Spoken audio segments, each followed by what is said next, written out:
Good afternoon again. I'd like to introduce Tripp Ewers, rigger extraordinaire, who loves climbing up and living in the trees. And he's going to regale us with this, I think, probably the newest NVIC, the most recent NVIC of any of them. Okay. But here we go, Tripp Ewers. Hi, everyone. Thanks for having me today. I'd like to thank Randy for inviting me to talk to you guys today. Randy just mentioned this is the newest NVIC. It was published in April of 2016. This NVIC is, if you don't know, NVIC stands for Navigation and Vessel Inspection Circular. Just a bit about myself before we start. My name is Tripp Ewers. I'm here from, I live in Maryland, live in Easton. I work in Annapolis for Annapolis Yacht Sales. And I have been in, I guess, professional rigging for about 10 years. And so I've seen everything from, 505s to 100-footers. Mainly sloop rigs, not much tall ship experience. And other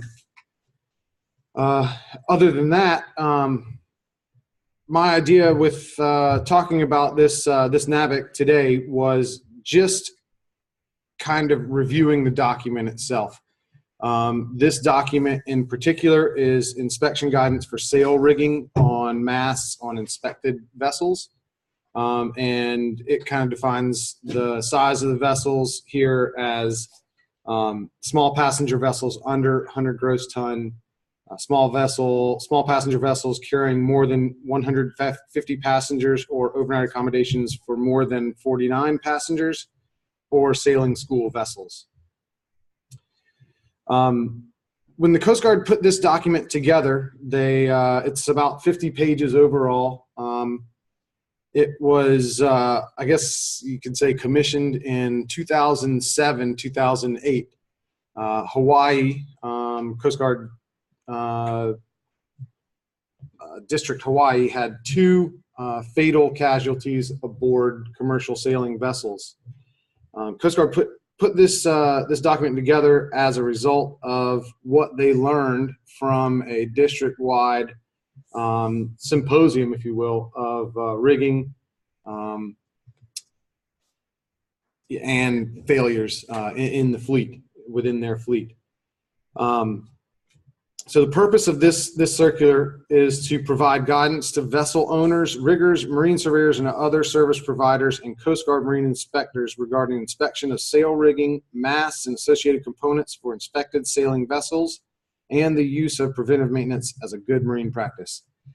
That's the basis of this, of what we're going to talk about here.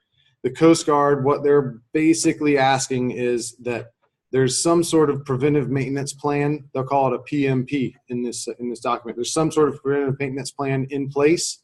What that's going to do is, when the Coast Guard, the officer in charge of marine inspections, comes by for his annual inspection, you'll have the ship will have documents that encompasses everything from wires in the mast, electric wires in the mast, to equipment at the masthead, to fittings, terminals at the end of standing rigging, to state of deck fittings, be it winches or other tie-down points on the deck.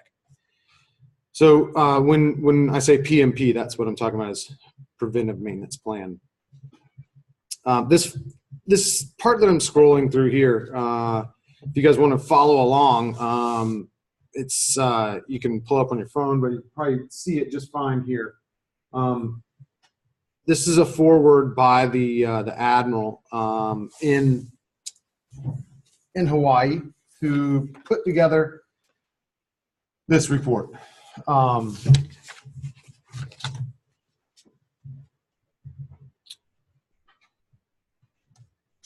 Like I was saying, the background of this report is in 2006, 2007 in Hawaii.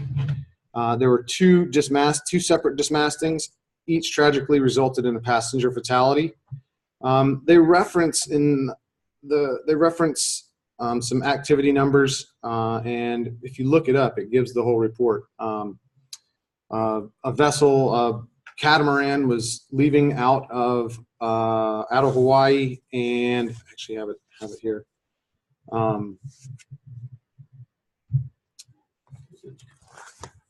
Mamala Bay, Oahu. So it's something. The incident brief goes on to say they would go out every day on the port side. It would get blasted once they get blasted with breeze. Once they reached open ocean around Diamond Head, the rig fell off to starboard. A fitting failed on port. Rig fell off to starboard. Teenage passenger got trapped under the rig and essentially they had to get back to land to extricate him from the rigging. So pretty sad story, and something that definitely trying to avoid when trying to take people out to enjoy the ocean. So what you might do is use this as kind of a basis to inspect even smaller boats that are That's exactly right. And non-inspected. I'm just kind of verbatim going over this package. I'll read the highlights, so it's not just droning on about some government talk. But they've done such a good job at writing this document that I feel like I can't really improve on it. They've covered a lot of bases for us so far.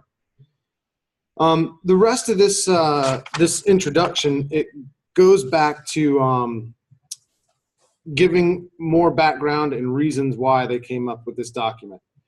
C here is post-casualty analysis and follow-up inspections highlighted the need for Coast Guard in collaboration with commercial sailing vessel industry to develop a standardized inspection, examination, and maintenance regime for sail vessel rigging nationwide to improve the safety of commercial sailing vessel operations.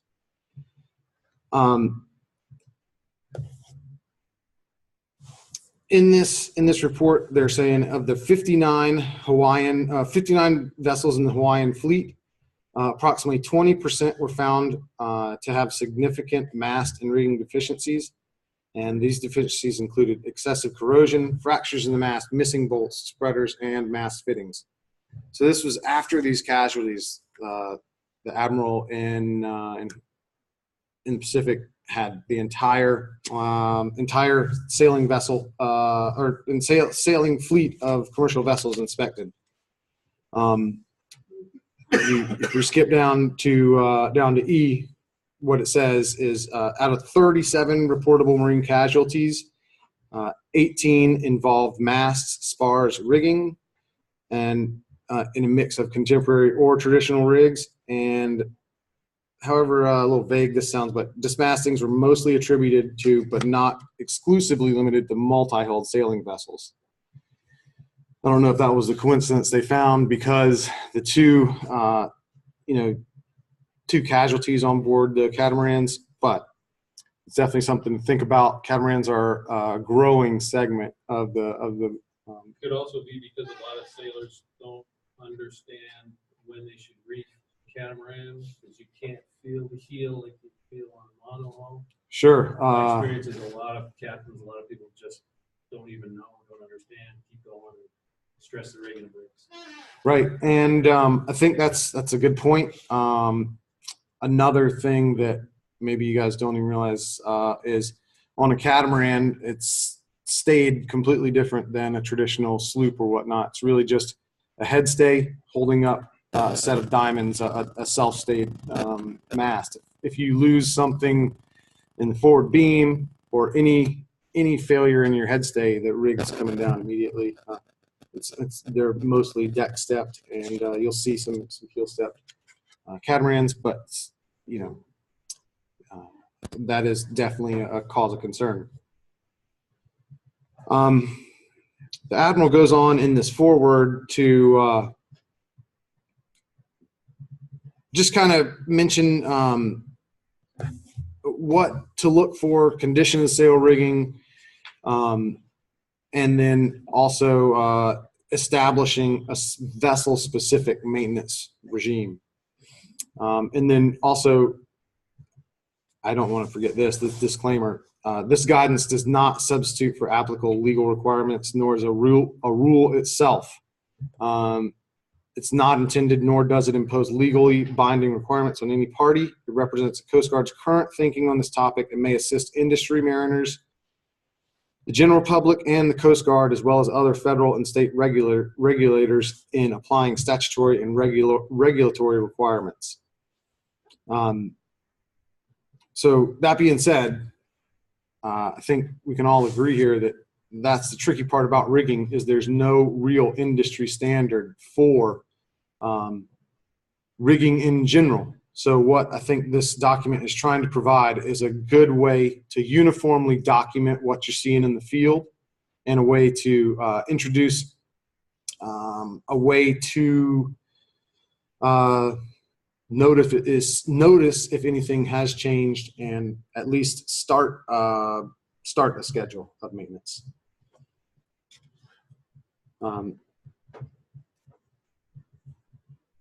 On through the it's Rear Admiral Thomas there, as you can see, wrote this report, and we'll go on down to the meat of the document. This is just the table of contents. I plan on talking about, kind of grouping a few subjects into one. The first is the overview and preventive maintenance plan. The overview and general maintenance plan, I kind of want to go over afterwards, because it kind of ties everything together. We'll spend a few minutes on it and then probably come back to that, because I know it's going to spark some questions. After that, we'll talk about Section 3, inspection of the sail rigging. Parts A, B, and C have to do with third-party rigging inspections aloft, when they're necessary, why they're necessary, and kind of who is allowed, or who can do aloft rigging. Section D is the meat of the document itself. That's the guidance for inspection and replacement of standing rigging and components. That'll probably take the longest, and it's got the most nomenclature, if you will. And then section E, F, G, H, and I are all gonna, those are all just what you're looking for when you go to a boat. This is an excellent warm-up for deck level rigging. You guys can all just go, and this will give you a good example of what you're looking for, what to pay attention to, and what to do with that information. Keeps going down on the table of contents. Section 4 is sailing vessel design and plan review. That's working with the Marine Safety Center, and that's really for new construction. It just says there right in B. I'm really, that's a whole different topic. We can go over that stuff, but it's all based on implementing a PMP from day one of a commercial vessel. And then there are also in this document a bunch of appendices, which I highly recommend. Number 5, specifically the recommended references, is a library anybody would be proud of. It's got any kind of Skeens, yacht design, rigger's apprentice, just a lot of good references, and a lot of good hints and tricks. We'll go over some of these appendices, and it says here there's a survey of a rigging, example of rigging survey, and also there are some key points to look for when you're on board.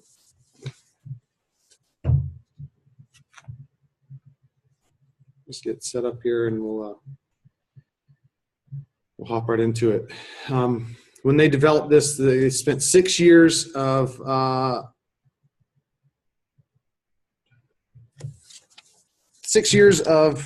pretty much getting together with industry professionals. Just take a look at the list there. You might notice some of those names. I certainly do. They're probably some heroes to me. We'll go down the overview. And again, I'm going to quickly go over this because I want to come back to it.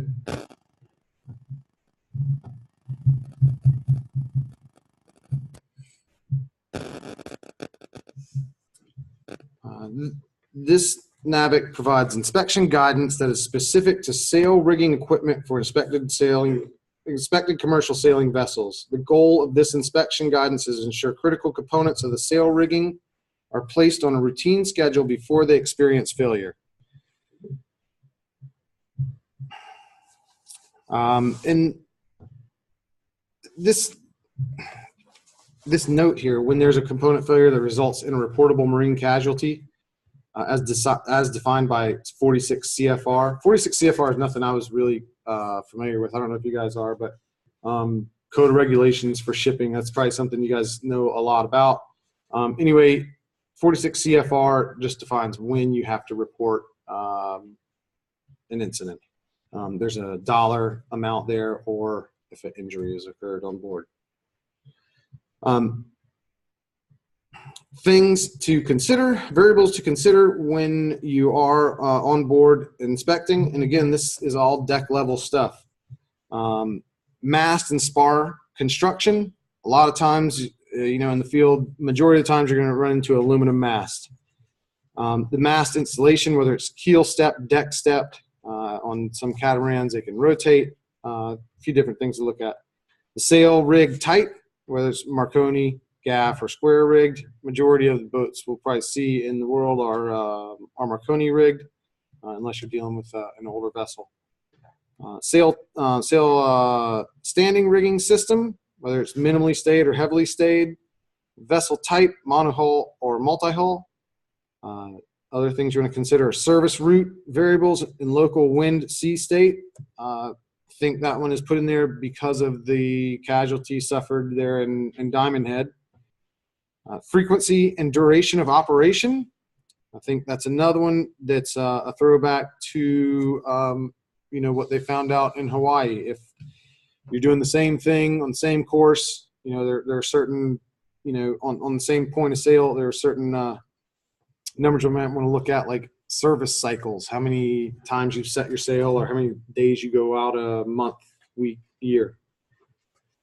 That rolls into nature of operations and an area of operations as well. Section 2 is preventive maintenance plan. This plan should specifically address the vessel's sail rigging equipment and components. Maintenance of the rigging is the most critical factor toward ensuring safe operation of the sail rigging and its components, and thus helps ensure the safety of passengers and crew. PMP will be carried out will be comprised of inspection and sail rigging components per section 3 below. As I was saying, section 3 is really the meat of the operation, and that'll probably take the longest bit to go through.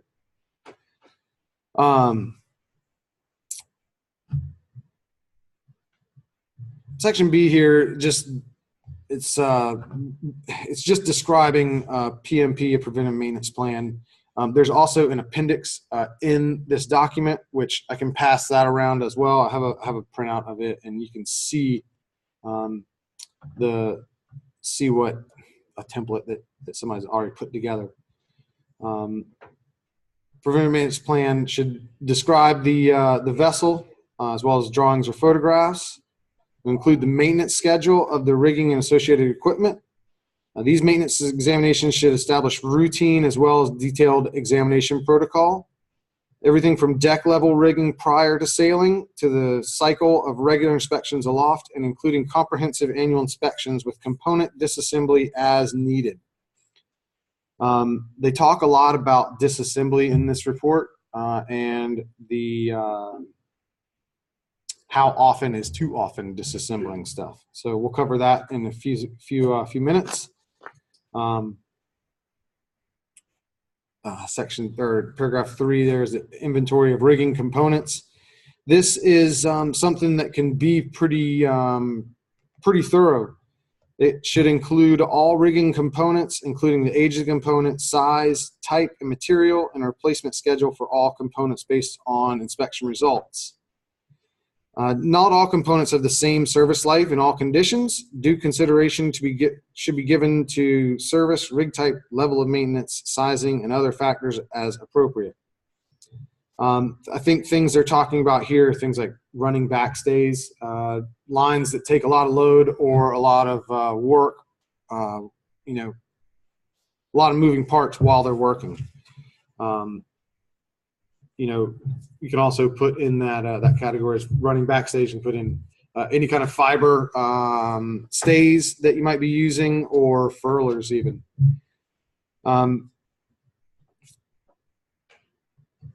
Again, there's an example of PMP in this at the end of this document.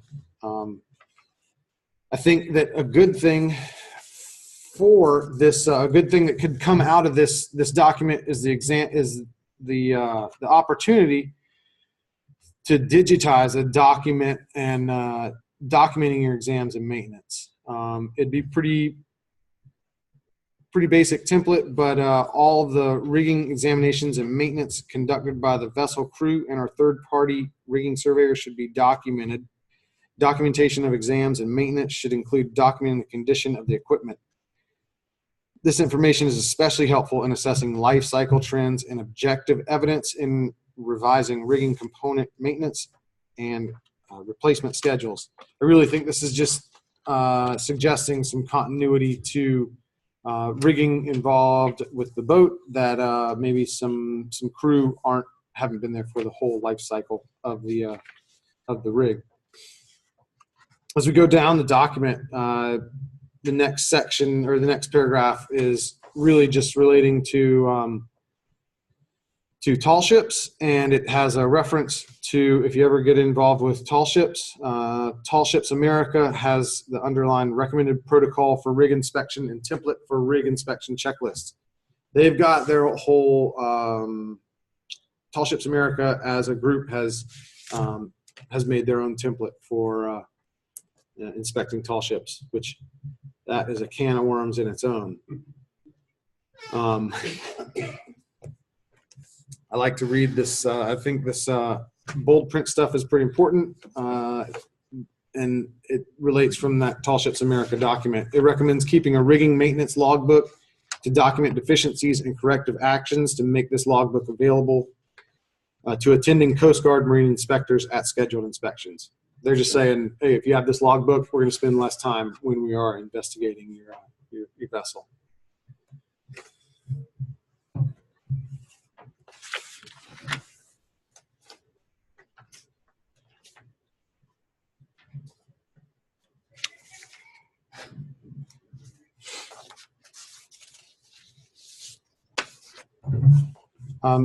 Section 3 is inspection of sail rigging.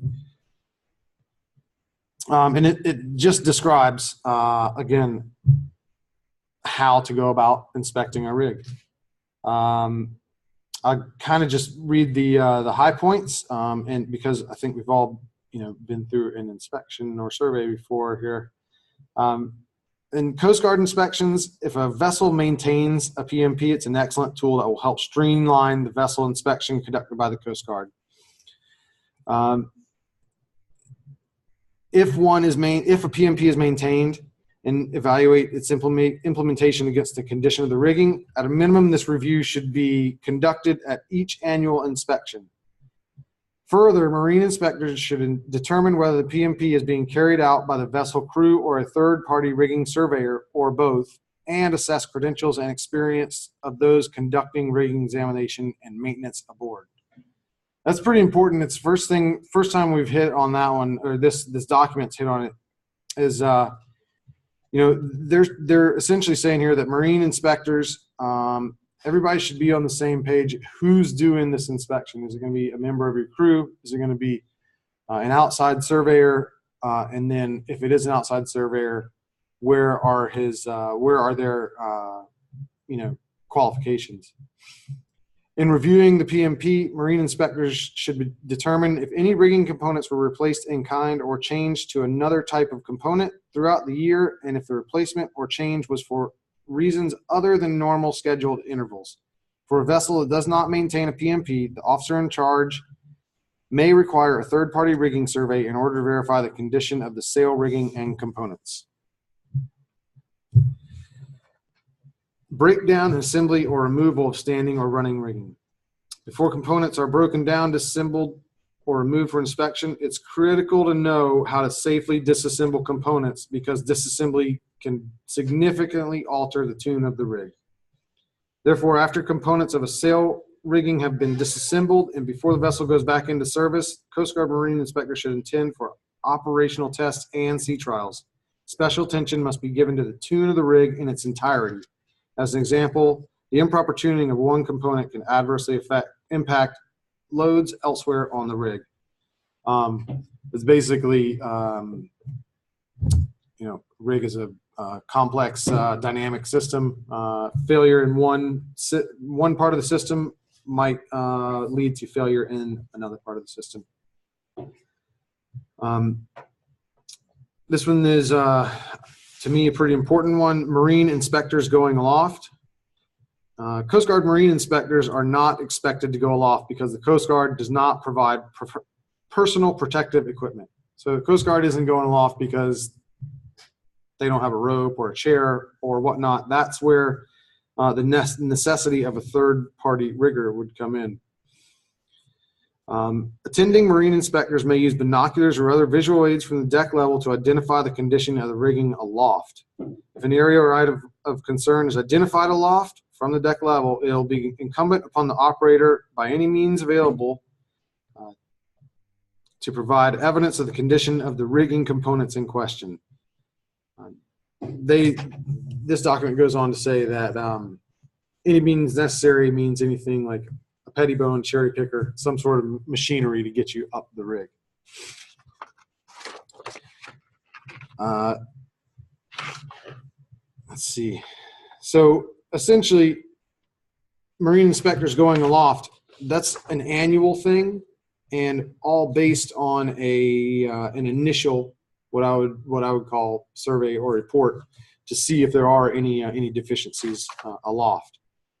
That's not something that I don't think if the crew decides or the captain of the master of the ship decides, they could implement that into a monthly thing, but I don't think that it would be any more necessary than a month or biweekly thing.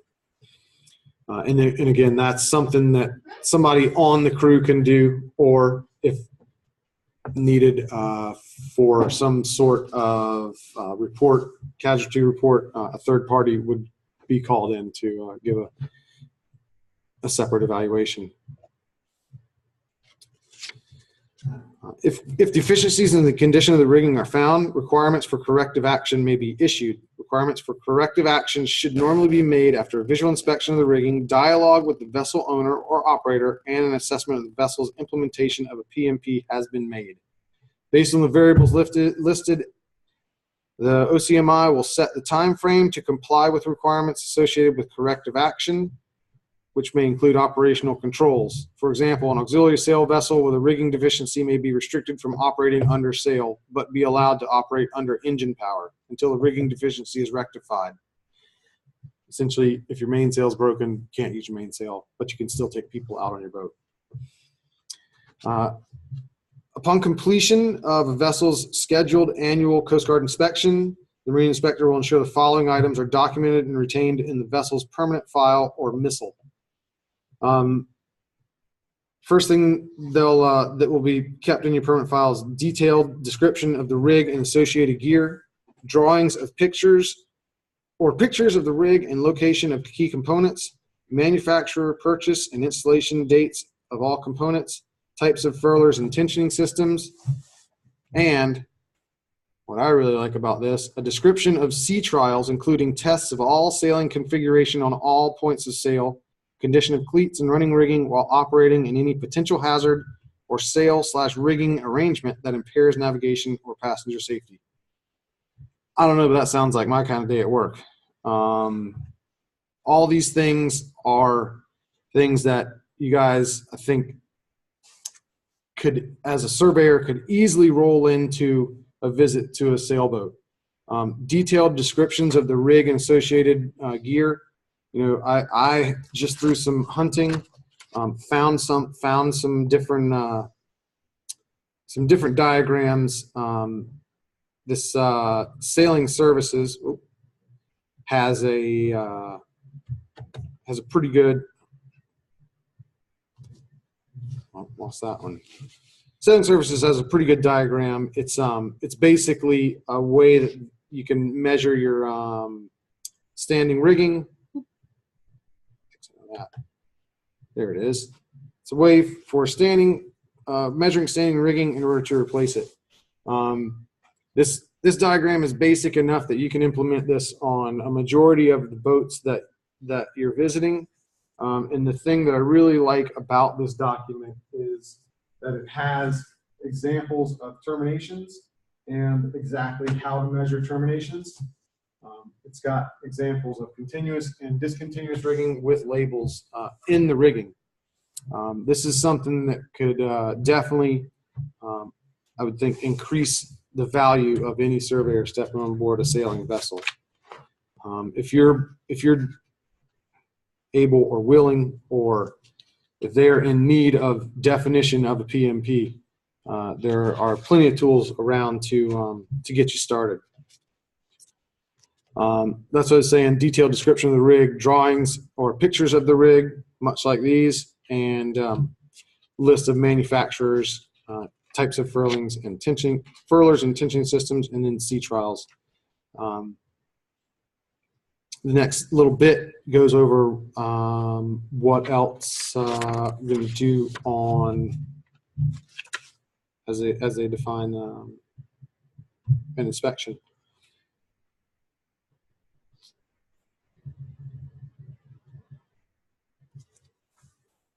This section 7 is again tall ships, and down to section B. There are two types of third-party rigging surveys: voluntary and Coast Guard required for cause. In the latter, the owner or operator furnishes a third-party rigging surveyor. A third-party rigging surveyor used to conduct, for example, an annual inspection of the rig does not substitute for the vessel or owner operator from implementing a PMP or conducting and documenting preventive maintenance inspections. Third-party rigger coming in once a year doesn't do the job a PMP should do. It could be a different surveyor. Just, I think, the lack of continuity on passing information along about the rig is what they're concerned about there.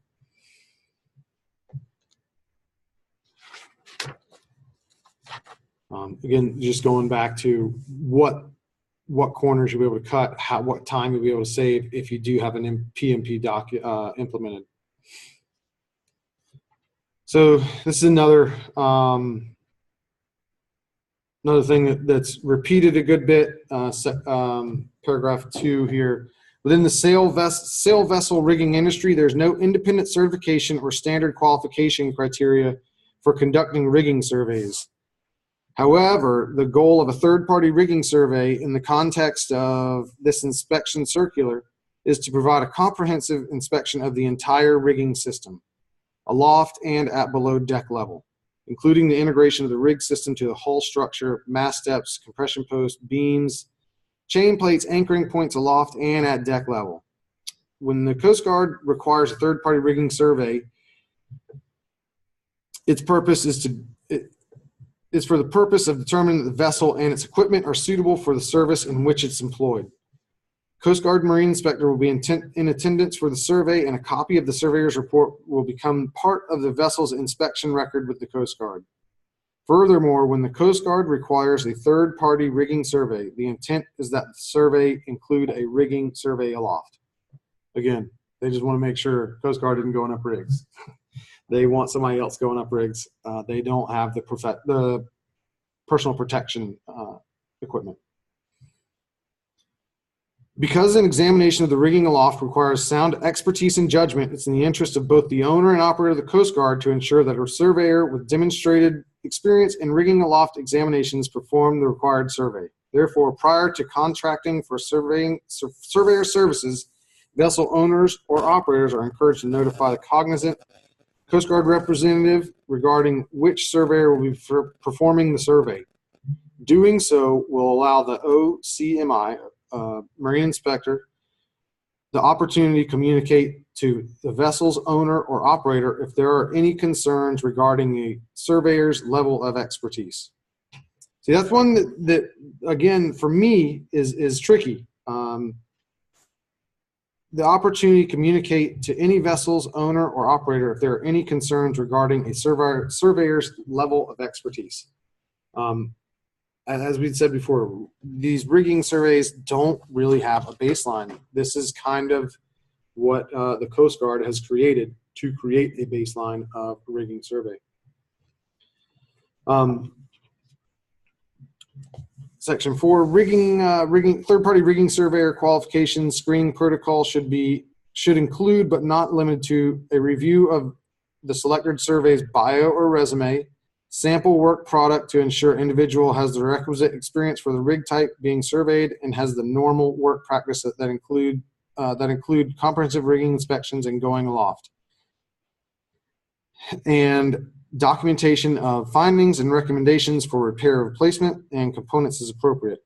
And again, there are two appendices here that give examples of fairly competent rigging survey. Section 5 deals with behind here. Section 5 deals with underway rigging examination survey.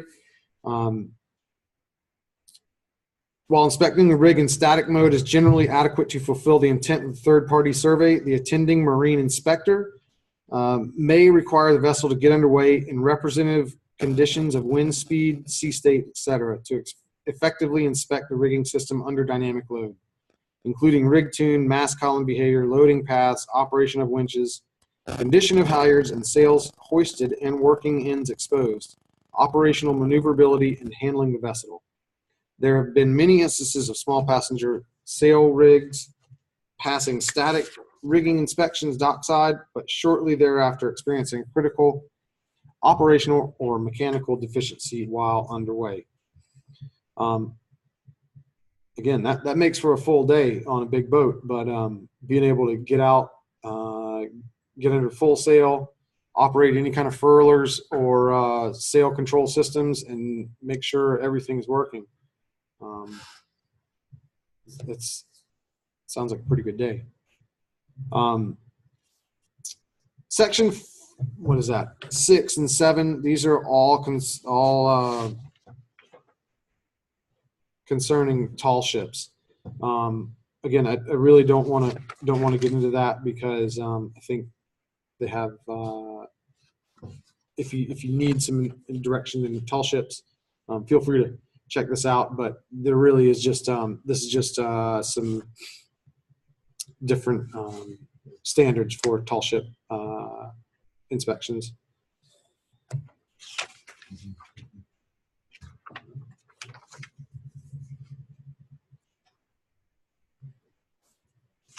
Mm-hmm.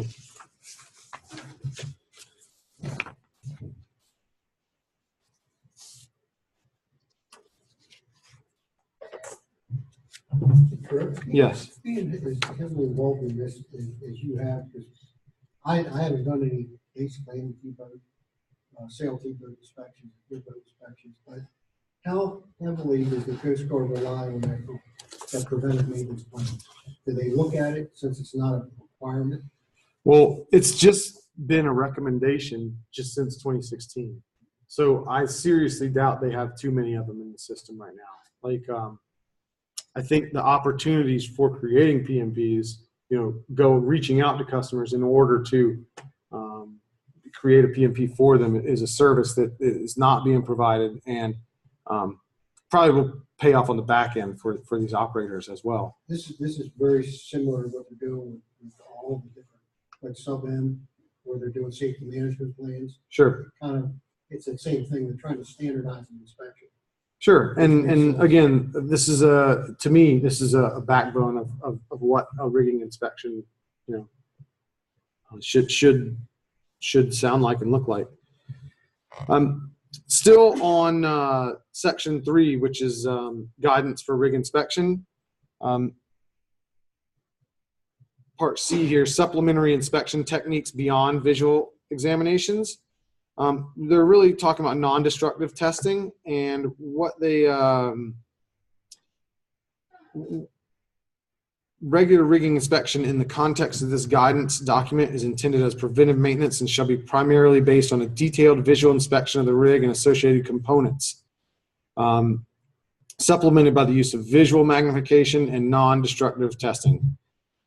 Non-destructive testing is appropriate when questions of material integrity exist after close visual examination. The use of non-destructive testing may be required by the inspector or third-party rigging surveyor.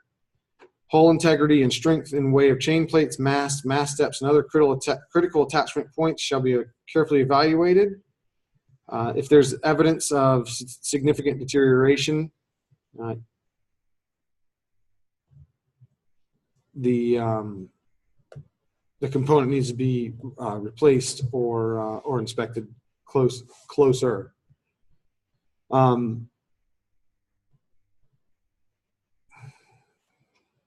Again, for replacement of standing rigging components, the variables are numerous.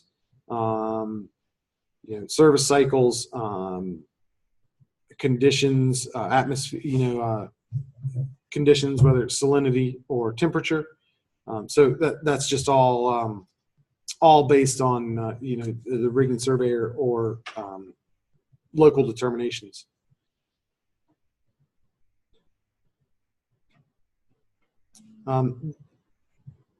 This goes into stainless steel wire rigging and different types of standing rigging examples. The reference they have here is NAVTEC Rigging Service Guidelines. This is basically saying that your stainless steel should be 316 grade stainless steel wire that's not served. It doesn't have any sort of covering on it. It should be just stainless steel wire. And based on NAVTEC recommendations, NAVTEC is was a manufacturer of standing rigging components. They just kind of say heat and water salinity maximum. Your rig is usually good for your rigging is usually good 5 to 10 years. East and West Coast of the United States, 10 to 15 years. In freshwater, 15 to 20 years. Now, these are all just recommendations. Again, something that you should definitely look into on a case-by-case basis. Establishing individual norms may also result in shorter intervals under certain circumstances. In the absence of maintenance history, marine inspectors are encouraged to start the replacement interval discussion based on the above and then tailor it to local conditions while ascertaining the condition of fleets within their responsibility. Again, if there's no PMP in place, they're saying establish that PMP from an inspection.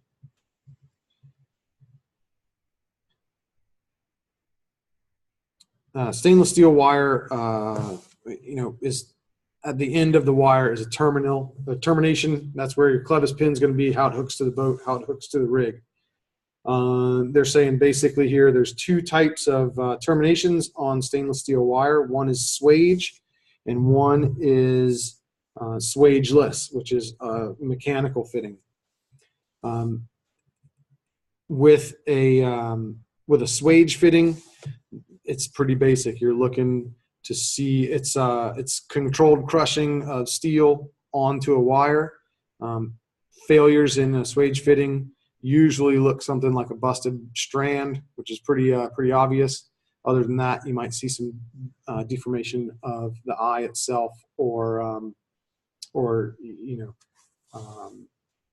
some corrosion or pitting.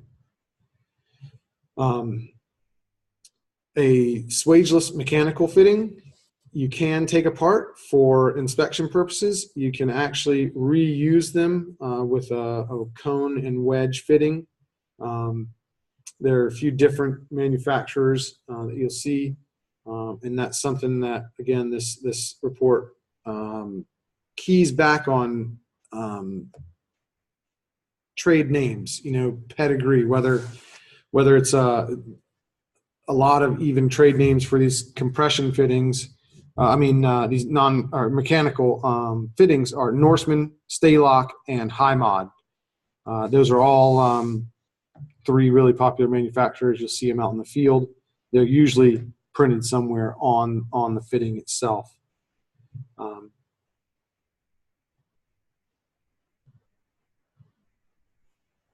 Mechanical terminals are also known to be reusable in subsequent rigging wire replacement cycles, generally recommended not to exceed 2 to 3 wire replacements.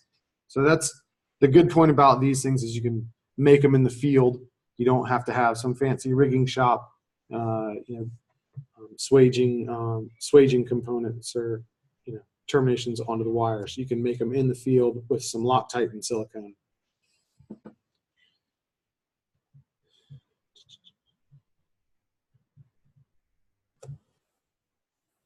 And there you go. Disassembly of mechanical compression terminals should not be considered a routine inspection procedure. You only want to inspect those when it's time when you think you might be getting some new standing rigging.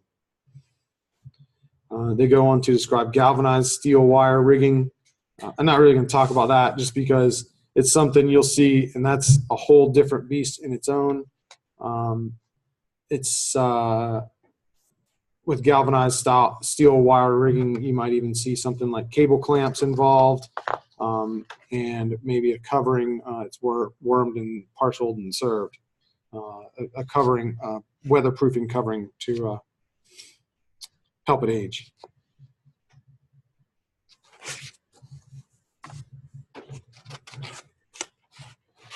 They go over poured socketed wire terminals. Again, poured socketed wire terminals work along the same lines as a compression fitting, where it's a cone in a bell housing that prevents the wire from slipping out.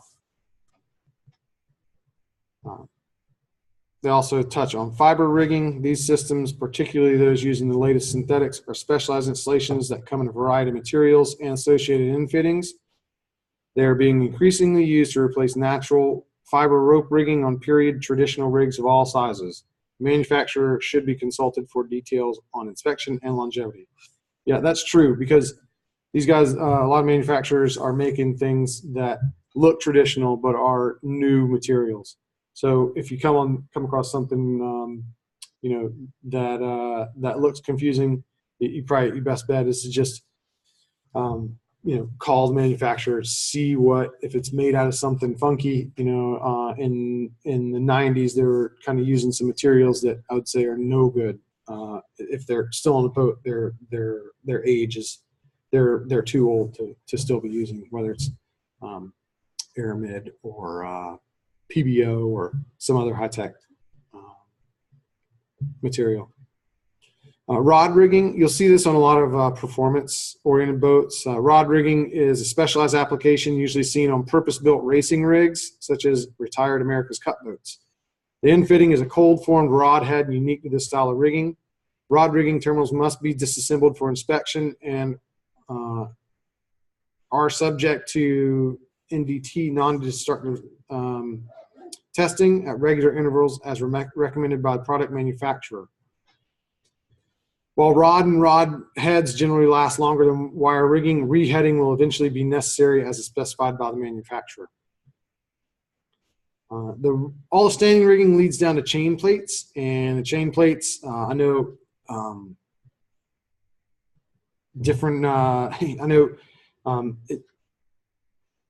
there are different requirements for inspection of chain plates. This one goes as far as removing a chain plate and examining it closely. and also mast hangs and toggles. Again, where terminations of standing rigging attach to the mast. That'll be covered in your loft survey. Yes, sir. Oh, is that right? Okay. So that's easy enough. The last little bit was is just mainly about the deck. The deck items, sail furling systems. Again, they say sail furling systems need to be out underway. Testing sail furling systems and equipment is most effectively conducted while underway. Another thing they mention is if you have a furler, unfurl the sail completely and be able to douse the sail, to bring the sail down at least one section length of extrusion. On the headstay, what the jib furls around, you just want to make sure that it can that you can actually bring the sail down in case of an emergency.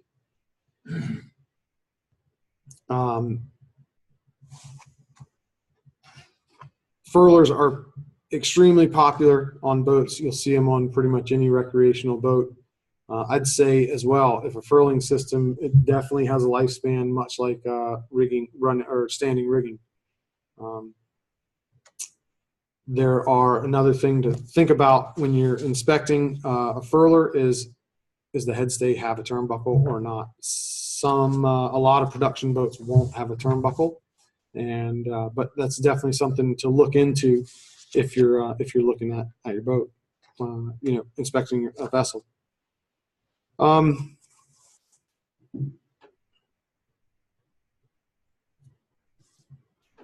As far as on the deck, we talk about running rigging. This is something that you can look at. Degradation on running rigging will come from ultraviolet light, point loading, and incorrect radius on a shiv or improper shiv that a rope might be riding over. That's why they stress the working, being able to look at the working end of the halyard when you're underway, or the running rigging when you're underway. Section 2 is winches. The most important thing there, Coast Guard Marine inspectors may require winch disassembly if acoustic or visual observations indicate corrosion or disrepair, or if there's no record of servicing. If you simply spin the drum, you'll hear whether it's the pawls are clicking or not. If it's not, that's definitely a hazard and should probably be looked at. Boom vangs and hydraulic tensioners. These are something that should never be disassembled, and they need to be serviced by a professional. They're highly loaded and can definitely cause some damage. Other things to pay attention to key on when you're looking at boom vangs and hydraulic tensioners are the fastenings of booms and mast bases, whether it's the goosenecks or the top of the vang.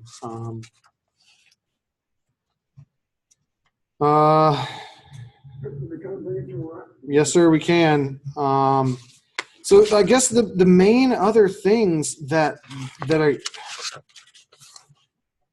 are part of this this document are they talk about unstepping the rig and not doing that too often. Like there's definitely a chance of you don't want to do unnecessary work. Number one, who's going to pay for it, and number two, you might be hurting the rig more than checking it. This I think was the most important part. At the end of this section 3, they just kind of describe that 6 years is what your interval is for pulling a rig on a multi-hull. They say 6 years. On a keel stepped or with a wood mast, they say 10 years. So if you're ever out in the field and you don't have any idea of date, just remember that 6-year number. And then also if if you do want to start implementing a plan that can really add some value to your service of surveying your vessel. So sorry for rambling on, and like I said, I just kind of wanted to go over this document as much as I could because it has so much information in it. If you guys have any questions, I have some contact information here as well. And please do yourself a favor and look up NVIC 02-16 for your own information. Thanks so much.